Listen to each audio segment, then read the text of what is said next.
बच्ची की बहनें अंदर खाना खाने के लिए चली गई। उसकी माँ ने बच्ची को भी बुलाया, लेकिन वो बोली कि मैं खेल कर वापस आऊँगी। उसका जो खुद का पिता है, वो पिता उसका अपनी ही सगी बेटी के से दुष्कर्म करने के मामले में जेल जा चुका है। छोटी सी बच्ची है, मासूम बच्ची है, लेकिन फिर भी उसको पता है कि ये चीज़ गलत है। वो अपने जो परिजन है उनका मोबाइल लेता था और उसमें पॉर्न वीडियो देखता था। तब उसके सिर पर जो शैतान सवार था वो जो है खूंखार राक्षस का रूप ले चुका था, जहां पर उसने बच्ची के साथ जबरदस्ती संबंध बनाए।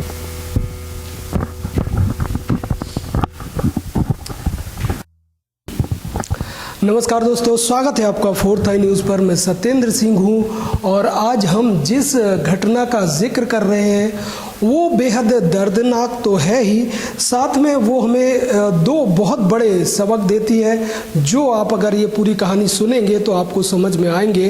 पहला, हमारे घर के संस्कार हम बच्चों को कैसे दे रहे हैं। दूसरा, हम जो मोबाइल बच्चों के हाथों में दे रहे हैं वो उसका किस तरीके से इस्तेमाल कर रहे हैं और हम उन पर नज़र रखे हुए हैं या नहीं। तो ये दो बहुत बड़ी बड़ी बातें हैं जो मैंने आपको शुरुआत में इसलिए बता दी कि हो सकता है कई लोग स्किप कर दें इस वीडियो को, इस कहानी को, इसलिए मैंने शुरुआत में ही बता दी। तो अब मैं पूरे मामले पे आता हूँ कि मामला है क्या। दरअसल ये घटना कुछ ऐसी है कि एक बच्ची अचानक से लापता हो जाती है। वो बच्ची की उम्र 8 साल थी और वो अचानक से लापता हो जाती है 7 दिसंबर को। अब 7 दिसंबर को उसकी माँ थाने में अप्रोच करती है, थाने जाती है, वहाँ पर बताती है कि मेरी बच्ची लापता है। पुलिस वालों से गुजारिश करती है कि कृपया कर इसको ढूंढिएगा। चूँकि आप हमारे समाज का समझ सकते हैं, हमारी पुलिस की प्रशासन व्यवस्था समझ सकते हैं कि पहली बार में तो शायद किसी की सुनवाई नहीं होती है, उस माँ की भी नहीं हुई। तो करीब 24 घंटे तक उसकी लगभग कोई सुनवाई नहीं हुई। एक जनरल सी शिकायत दर्ज कर ली गई और उसके बाद उस पर कोई खास ध्यान दिया नहीं गया। लेकिन 24 घंटे बीते और 24 घंटे से ज़्यादा 36 घंटे बीत गए, तब जाके पुलिस थोड़ी गंभीर हुई। पुलिस गंभीर हुई तो उसको ये शक हुआ कि बच्ची अगर गायब है तो बच्ची है कहाँ। उसके बाद तमाम जो वरिष्ठ अधिकारी हैं करीब 2 दिन बाद मतलब घटनास्थल पर वहाँ पर पहुँचे, बच्ची के बारे में जानकारी ली, क्योंकि यहाँ पर पुलिस को शक होना शुरू हो गया था कि बच्ची के साथ कुछ गलत हो चुका है और या होने वाला है। तो यहाँ पर पुलिस को हो गया था शक और तमाम आला अधिकारियों को भी शक हो गया था कि कुछ गलत हो चुका है बच्ची के साथ। तो ये बच्ची अचानक लापता हुई। उसको ढूंढने के लिए पुलिस ने अब सीरियसली जांच शुरू की। आसपास के लोगों को, वो जो महिला थी जिसकी वो बच्ची थी, उसका पति भी उससे अलग रहता था, तो उससे भी पूछताछ करी और उससे भी पूछताछ हुई। तो उसको शक था एक पुलिस को कि हो सकता है ये पति पत्नी अलग रह रहे हैं, हो सकता है इसी पति ने अपनी बच्ची को किडनैप किया हो, तो ऐसा आशंका थी, लेकिन वो निराधार साबित हुई। तो करीब 7 तारीख दिसंबर से 13 दिसंबर हो गया, अभी तक पुलिस को कुछ क्लू हाथ नहीं लगा। वो कुछ पता नहीं कर पाई कि आखिर बच्ची के साथ हुआ क्या। फिर जब बच्ची की लाश मिल जाती है तब जाकर पुलिस एक्शन में आती है। पुलिस महकमे में हड़कंप मच जाता है। तो पुलिस जब एक्शन शुरू करती है, बच्ची की लाश एक ऐसी जगह पर मिली, उसके ऊपर कागज ढका हुआ था, जो गत्ते होते हैं वो ढके हुए थे। एक ऐसी सुनसान जगह पर मिली, वहाँ पर अब मिली ये बच्ची। तो पुलिस ने एक्शन शुरू किया और फिर उसके बाद उसने 7 तारीख को, जिस दिन बच्ची लापता हुई थी, करीब 2 बजे के दोपहर में करीब बच्ची लापता हुई थी, तब 2 बजे के बाद से उसने जो पूरा एरिया था वो जो वहाँ पर उसने सीसीटीवी पता करना शुरू किए। कहाँ पर सीसीटीवी कैमरेज लगे हुए हैं, कहाँ पर वो देख सकते हैं। तो उसमें से एक क्लू सबसे पहले वहीं से मिला। वहाँ पर पुलिस को पता चला कि ये बच्ची जो है वो किसी बच्चे के साथ, जिसकी उम्र भी करीब 15 साल है, बहुत बड़ा बच्चा नहीं था वो, उसकी उम्र भी 15 साल थी, तो वो उस बच्चे के साथ देखी गई। अब पुलिस को एक क्लू तो मिल ही गया था, तो उसके बाद फिर उसने वो बच्चे को बुलाया और उससे उसे पता चला कि ये जो बच्चा है वो उसी जगह पर जहाँ पर बच्ची की माँ और पिता रहते थे करीब 5-6 महीने पहले, वो उसी जगह पर किराए पर अपने परिवार अपने पिता के साथ रहता था। तो वहाँ पर जब वो बच्ची को देखता था तो उस पर गलत नियत अक्सर रखता था। जो 8 साल की मासूम बच्ची थी उस पर वो 15 साल का जो नाबालिग बच्चा है वो उस पर गलत नियत तभी से रखा हुआ था और वो मौके की तलाश में था।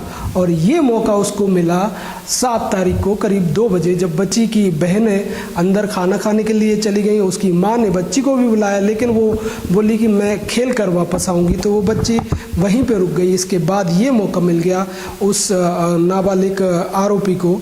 फिर उसने अपने साथ वो बच्ची को बहलाया फुसलाया, उसको कहा कि मैं फूल दिलाने के लिए, फूल लेने के लिए, फूल तोड़ने के लिए और सब्जी तोड़ने के लिए हम मेरे साथ चलो और मैं तुमको सब्जी तोड़वाता हूँ, फूल तोड़वाता हूँ। इन लोगों ने कुछ देर तक तो उसने बहला फुसला कर कुछ फूल वूल तोड़वाए उस बच्ची को। फिर उसके बाद एक ऐसी डिमांड उस नाबालिग बच्चे ने बच्ची के साथ कर दी जिससे वो नाराज़ हो गई। छोटी सी बच्ची है, मासूम बच्ची है, लेकिन फिर भी उसको पता है कि ये चीज़ गलत है। तो जब आरोपी जो बच्चा था, जो नाबालिग लड़का है, उसने जब संबंध बनाने की बात बच्ची से कही तो बच्ची ने साफ साफ मना कर दिया। और इसके बाद आरोपी ने उस वक्त कुछ नहीं कहा, लेकिन उसके बाद उसके दिमाग में जो शैतान सवार हो चुका था वो उस बच्ची को एक ऐसी जगह पर ले गया, एकांत में लेकर चला गया, जहाँ पर उसने बच्ची के साथ ज़बरदस्ती संबंध बनाए, ज़बरदस्ती उसके साथ रेप किया। रेप करने के बाद अब उसको ये डर सता रहा था कि अब ये जो बच्ची है ये अगर ज़िंदा चली गई, यहाँ से ज़िंदा वापस चली गई, तो ये सब में उसकी जो बातें हैं, जो उसने उसके साथ कुकर्म किया है, उसकी जो बात है वो खुलासा हो जाएगा, सब में ये फैल जाएगी। तब उसके सिर पर जो शैतान सवार था वो जो है खूंखार राक्षस का रूप ले चुका था। फिर उसने उसी बच्ची को वहीं पर गला दबाकर मार दिया।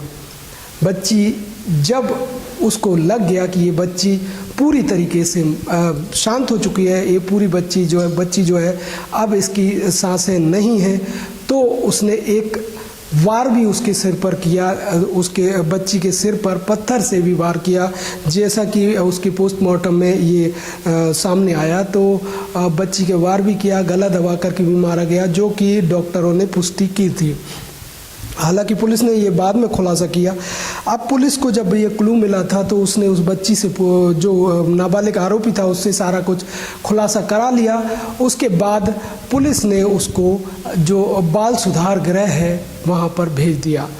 अब ये पूरी कहानी इसलिए अहम हो जाती है क्योंकि जब पुलिस ने उससे पूछा कि तुमने ऐसा क्यों किया, तो उसने एक बेहद चौंकाने वाली बात बताई।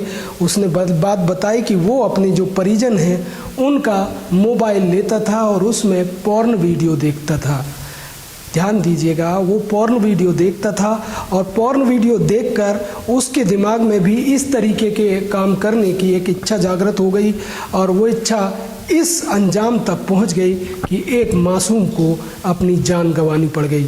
इसके साथ ही एक सबक और है, जो ये है कि उसका जो खुद का पिता है वो भी एक ऐसा आरोपी है, ऐसी घिनौने जुर्म का आरोपी है कि उसके लिए कितनी भी बड़ी सज़ा हो वो कम है।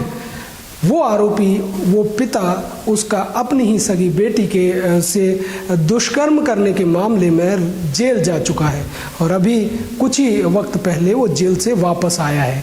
तो ये जो है जो उसके पिता के संस्कार थे वो कहीं ना कहीं उस मासूम की जो जान गई उसकी वजह ज़रूर बने, क्योंकि जब पिता ऐसा था तो बच्चे भी कहीं ना कहीं उन्हीं से ये सारी चीज़ें सीखते हैं। अब आरोपी जो है 15 साल का है और उसको कोई बहुत बड़ी सज़ा होगी नहीं। तो इस मामले में आपका क्या कहना है? अपनी राय ज़रूर कमेंट करिएगा।